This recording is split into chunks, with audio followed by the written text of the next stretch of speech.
por déficit nutricional, veganos, vegetarianos, intestino corto, bien, medicamentos. ¿Cuáles medicamentos producen déficit? Hay uno muy común que se utiliza en diabetes, metformina, produce déficit de vitamina, o sea, amplias causas. ¿Listo? De vitamina B1, que es tiamina, pues hay varios espectros, pero uno es lo que se conoce como encefalopatía de Wernicke-Korsakoff, ¿cierto? Asociado principalmente a alcoholismo. Pero además hay un espectro de lo que se llama beriberi seco, beriberi húmedo. Bueno, ¿qué más las causas? ¿Diabetes? La diabetes puede estar asociada más también a vascular, ¿no? No sé si una cirrosis se puede provocar por una encefalopatía. Pero esos son escenarios agudos. Yo estoy hablando de cronicidad en síntomas.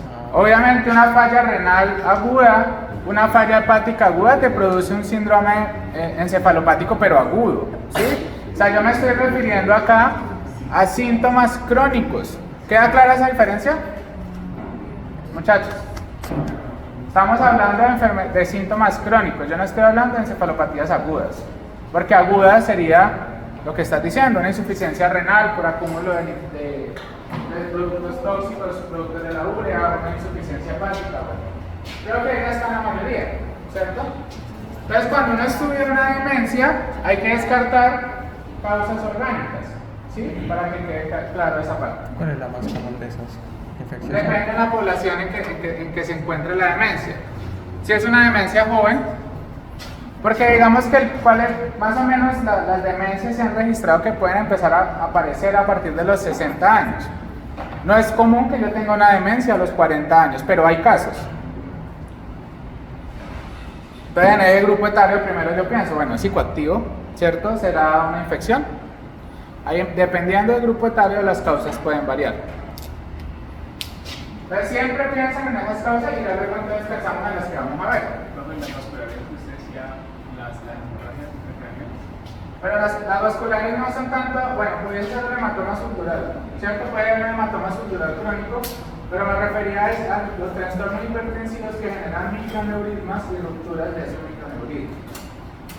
Entonces, descartamos todas esas causas, obviamente hay que hacer imagen, ¿no? Tomografía o resonancia. ¿Listo? Siempre hay que tener una imagen asociada. Listo, entonces vamos a seguir ahora con Alzheimer. Es una de las causas más comunes de demencia en adultos mayores. Mire que la incidencia empieza a aparecer más o menos a partir de los 65 años.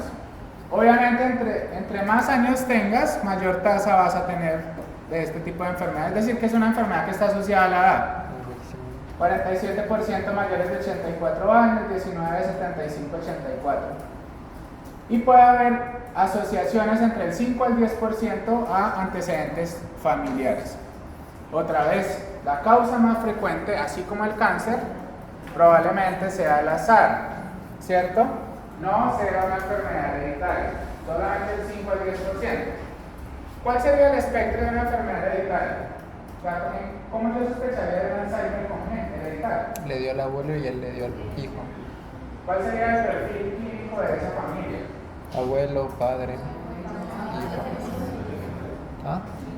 El número de familiares afectados que sigan unas líneas de grado de consanguinidad, pero que se presenten en pacientes jóvenes. No vamos a pensar en Alzheimer hereditario en personas mayores, 40, 45 años, o sea, antes de los 65 años. ¿Listo? Se han estudiado varias. Una es el cromosoma 21 en este gen APP. Finalmente, entonces, lo que ocurre es que, así como hablábamos que en encefalopatía priónica se produce normalmente la proteína priónica, acá es normal también que se produzcan proteínas beta-amiloides. Miren que hay diferentes precursores, obviamente hay enzimas que hacen el acortamiento de esta proteína. Entonces, ¿ustedes por qué creerían? Si normalmente se produce la proteína beta-amiloide, ¿qué puede llevar a que haya enfermedad de Alzheimer? O sea, lo normal es que se produzca. Así como la proteína priónica, se produce también. La replicación de la proteína. El gen se puede replicar cuando hay presencia de la O sea, que se replica de manera exagerada la proteína. Esa es una buena opción. Entonces, replicamiento exagerado de la proteína beta-amiloide. Esa proteína beta-amiloide, observen acá, inicialmente es monomérica, luego oligomérica y luego empieza a formar agregados de proteína beta-amiloide. Estos agregados son los que van a formar lo que se conoce como placa beta-amiloide, que es la que se va a acumular y va a generar daño al sistema nervioso. Entonces empieza a producir, digamos, todos estos cambios, ¿cierto?, que llevan a una disfunción neuronal. ¿Cuál otra? Aparte de la producción exagerada de la proteína. O sea, sí, pero ¿a qué te refieres? Defectos.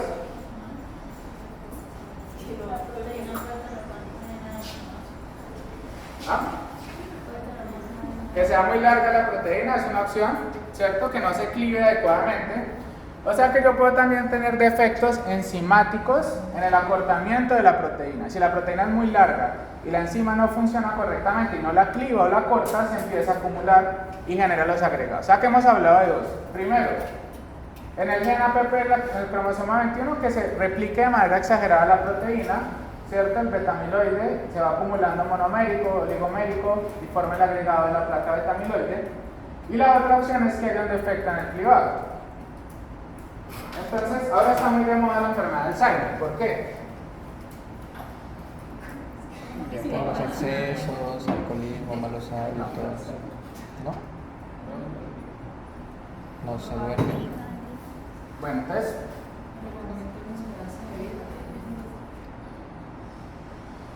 esa es una buena respuesta. No es la que yo esperaba, pero me gusta esa respuesta. Así, es porque así cuando ustedes respondan por qué hay tanto cáncer ahora, es también relacionado al envejecimiento. Entonces, entre más población vieja tengamos, ¿qué vamos a tener? Más cáncer, más enfermedades crónicas, más enfermedades neurodegenerativas. ¿Listo? Muy bueno, muy bien análisis, muy bueno. Pero hace poco, no, eso lleva mucho tiempo, la Universidad de Antioquia, un neurólogo que lleva mucho tiempo trabajando en Alzheimer, pudo descubrir un gen asociado a esta enfermedad. Es lo que se conoce como gen de los Alzheimer o gen de los paisas. Entonces van a buscar, van a leer ese gen. Gen del Alzheimer de los paisas. Alzheimer paisa. Les voy a adelantar. Ese gen que se ha estudiado y ese gen codifica para un sistema enzimático. Era la teoría que hablábamos. Si ese sistema enzimático no corta bien la proteína beta-amiloide, ¿qué va a ocurrir? Se empieza a depositar. Ese gen que se descubrió en Antioquia hace parte del cromosoma 14. ¿Cuál es la proteína? Exactamente. Cromosoma 14. Y se ha digamos, descubierto, se ha relacionado con Alzheimer hereditario, personas que presentan demencia en pacientes jóvenes. Otra vez tiene un espectro de enfermedad autosómico dominante.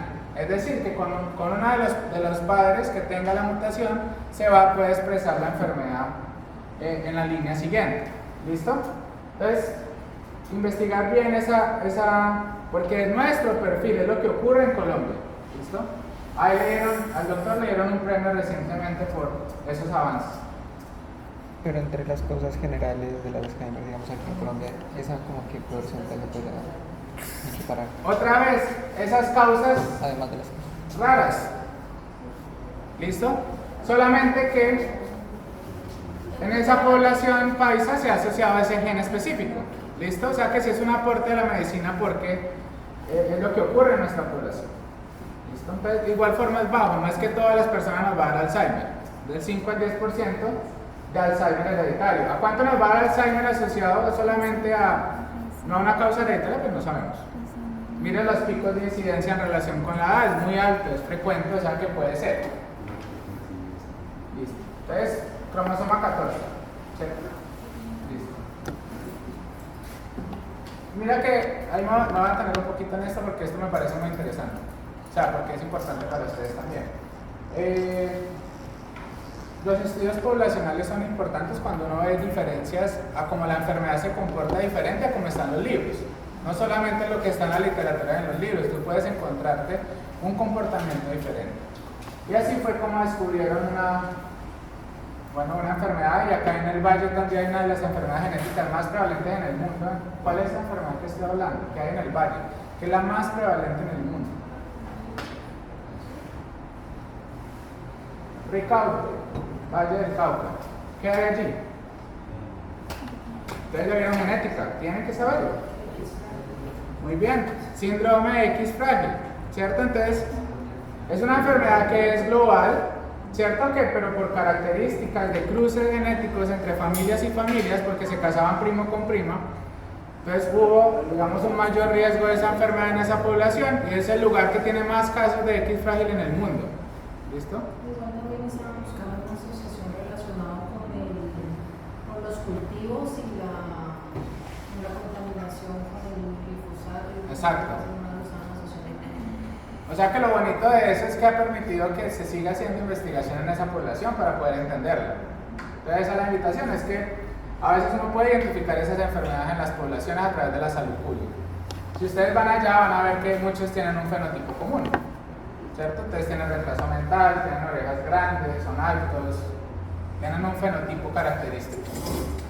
Síndrome de X frágil. Miren entonces acá por inmunistoquímica cómo podemos ver los agregados de los depósitos, en este caso de proteína beta amiloide, pero también hemos hablado que puede haber agregados de proteína tau.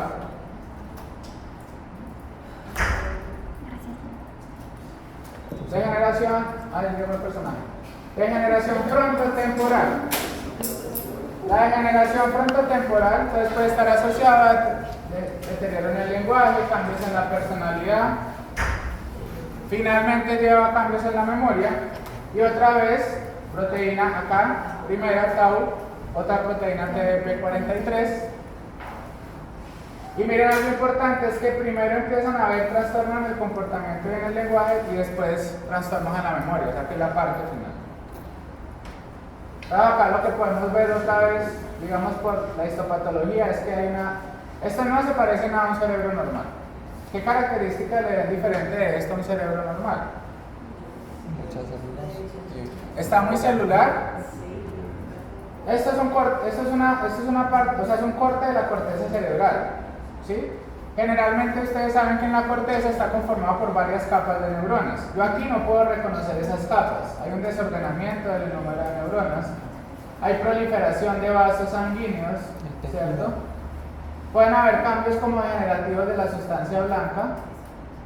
Y mire que se ve mucho más rosado de lo normal. Entonces, cuando uno le hace inmunistoquímica, puede ver que hay ese depósito, en este caso de proteína, o sea, tau, o sea, proteína TDP43.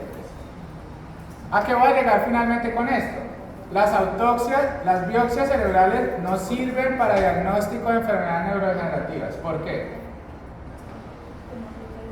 Porque es un procedimiento muy invasivo en biopsias. Entonces es un diagnóstico clínico. ¿Listo? Diagnóstico clínico. No necesitamos biopsia para hacer un diagnóstico de una enfermedad de Alzheimer.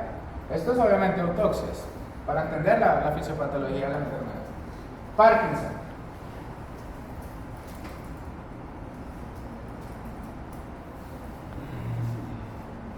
Bueno, acá perdón, en Alzheimer se está estudiando mucho la inmunoterapia y se están utilizando anticuerpos monoclonales. Ya hay un estudio que está en segunda fase, en tercera fase, donde es un anticuerpo monoclonal que en teoría va a ir a coger la proteína beta amiloide y tratarla de inducir una destrucción de ella. Hay que esperar a ver qué resultados tenga, porque si se logra, pues va a ser bueno, ¿no? Si destruimos la proteína beta amiloide, pues podemos generar, digamos, una buena respuesta. Enfermedad de Parkinson, obviamente es un trastorno hipocinético. Hemos hablado que cuáles son las partes que más se afectan en la enfermedad de Parkinson. Ganglios basales, ¿cierto? Hay otras áreas, corteza, putamen, globo pálido, ¿cierto? Donde hay pérdida de neuronas, y esas pérdidas de neuronas son los que conocemos como dopaminérgicas, ¿cierto? Esta es la fisiopatología que se ha descrito. Entonces, inicialmente pueden empezarse a perder neuronas de la sustancia negra compacta, y obviamente, como hemos hablado, estas neuronas están interconectadas, empieza a ver que no se puedan excitar otros grupos de neuronas cercanos al sitio, como los del putamen, ¿cierto? Los del globo pálido. Finalmente, entonces, esta pérdida de la sustancia y la disminución de neurotransmisores como dopamina lleva a que la persona empiece a presentar trastornos en el movimiento, sea lentitud, ¿cierto? O sea, ese temblor. ¿Qué más características clínicas tendría esa persona? Rigidez de rueda dentada. ¿Qué es eso de rueda dentada? Es que tratas de bajar el brazo y va bajando como si fuera un reloj. ¿Listo? Entonces, esa es una característica clínica que también puede presentarse. Es algo patognomónico en la histopatología de este tipo de enfermedades, es que uno puede ver depósitos de los famosos cuerpos de Lewy, ¿cierto? Son muy típicos de este tipo de enfermedad. Huntington, autosómica dominante. Hay una serie de tripletas, ¿cierto?, que se repiten de manera exagerada, así como hablábamos ahora de cómo puede haber una estimulación exagerada en la producción de esa proteína. Estas tripletas CAG, citosina, adenina, guanina, en el cromosoma 4, hace que se produzca de manera exagerada esta proteína huntingtonina. Entonces, miren acá lo que estamos viendo. Acá está CAG. Digamos que normalmente podemos encontrar de 10 a 26 tripletas que se repiten, pero mire cómo se repiten de manera exagerada, que pudiésemos encontrar entre 37 y 80 tripletas o estos codones que traducen para esta proteína huntingtonina. Y este depósito de esta proteína es lo que va a generar las manifestaciones neuropsiquiátricas, que llevan movimientos espasmódicos, la mortalidad es alta, el pronóstico es malo, alteraciones en la memoria, el pensamiento, y pueden llevar al suicidio. ¿Y empeoran con la generación? ¿Empeoran con la generación? ¿Empeora con qué? Con la generación. ¿Cómo así? Que digamos que tiene un papá, se lo transmite al hijo, pero con más severidad. ¿Sí era eso, no? Puede pasar que la enfermedad sea mucho más grave en las siguientes líneas familiares, ¿cierto? Eso no era por el número de replicación de la... Sí, no. Obviamente vas a tener muchos más tripletes replicados o repetidos, y eso hace que la enfermedad sea mucho más grave, ¿sí? ¿Queda claro esta enfermedad que lo que ocurre? Depósito entonces exagerado por aumento en el número de tripletas. Otra vez, autosómica dominante. O sea, que ¿cuál es la probabilidad de que el hijo lo tenga? ¿De que lo tenga? ¿Cuánto? 50. 50. El que tenga la enfermedad, 50%. La padezca Una 25. recesión.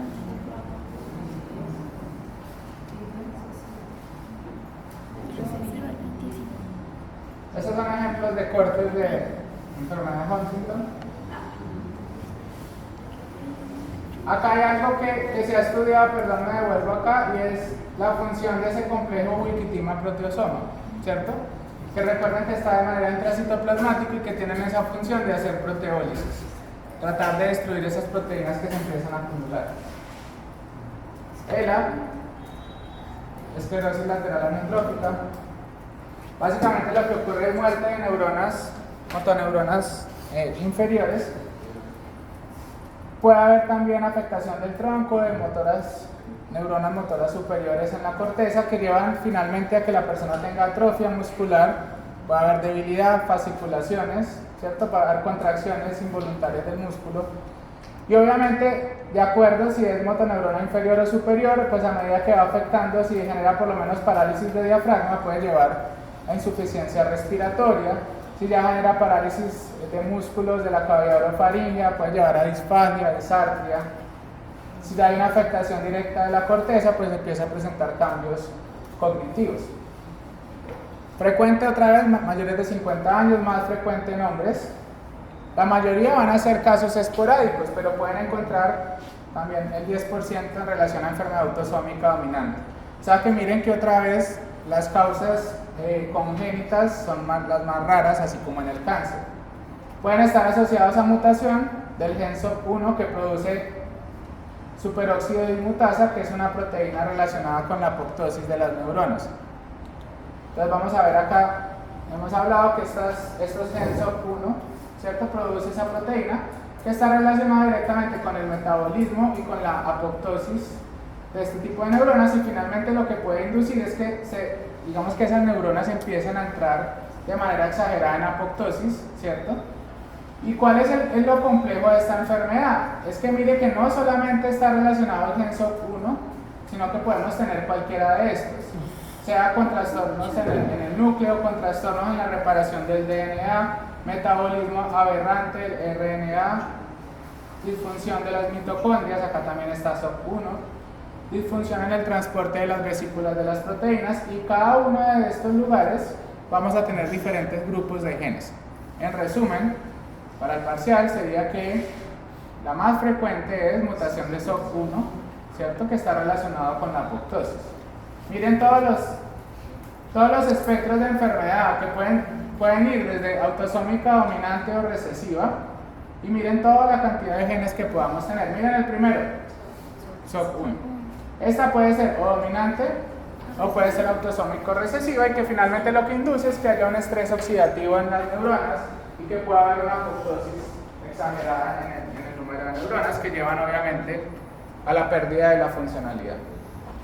Por acá entra un concepto importante, la autofagia. La autofagia a veces es causa de muchas otras enfermedades neurodegenerativas, también como cáncer. ¿Saben qué es autofagia? ¿Qué es? Yo me lo imaginaba que era. O sea, aprovecha a veces cuando la Yo célula pensé que cumple sí su era. ciclo, ¿cierto? Para tratar de aprovechar esas organelas y para poder replicar otro tipo de célula. Entonces es como que si se comiera por sí misma la célula.